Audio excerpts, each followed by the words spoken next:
think they're going to make it or not, there's always more. They asked me about dreaming. I said, you never stop dreaming. And they also think that sometimes some entrepreneurs believe that the result is why they go to work. You go to work because the work is prayer. You go to work because the work is inspiring. And you give what you like. If you're a true entrepreneur, you give what you want to receive. And that process, is something that people sometimes, they say, oh, look, they're making money doing that. Let's do that. I mean, there are people who are numbers people and actually get their inspiration from counting, from organizing, from putting things in place, and what they're selling doesn't matter. But then most entrepreneurs do things out of passion, do things that they love, and they give people things that they love, and that's a process. It enhances them, and it fuels them. Thank you. My question is, what would you say to small business owners who are looking to take their company to the next level when they're looking for backing or funding from different people? What would you say to them? Well, first thing you do is put the numbers together. If you have growth and you have a good business plan, there's plenty of money out there. If you're doing a good job and if you have a proper business plan and if it shows growth and great potential, then you should be able to get it funded. But you have to go through that real process. You can't just, can't have the information on a napkin. You got to put it together, right? To own it. Just the way you copyright a business idea is the way you, put them on paper and in a way that people can understand a business plan. And if it includes growth, then funding it is not an issue. It has to include real success, or you have to build up that success, and then have that business plan reflect that when it's ready. Hi. My question is, what has been your worst advice that you have gotten and received throughout your business career? Because we always talk about all the positive things, but what has been the worst advice? This idea that money is going to make you happy, or that money is going to be the result of your work, and that's why it makes sickness. Artists say they rap about money, right? Get this new car and all that, and they rap about that, and then they love this process.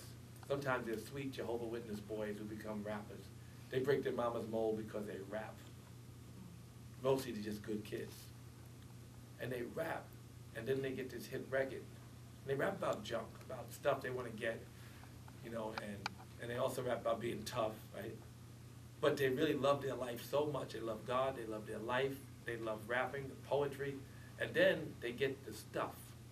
And the stuff becomes so anticlimactic. You get in the car, you drive around the corner, you say, is that it? That's it? And that makes you sick. It makes the sickness so much that same person who rapped about being tough, who would never risk his life, is now shooting at people and getting shot at.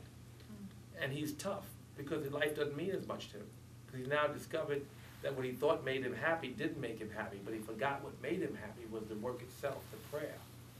So they forget the prayer. And that is an important thing. People, again, focus on results. And they focus on the wrong results, many times because our society teaches us that.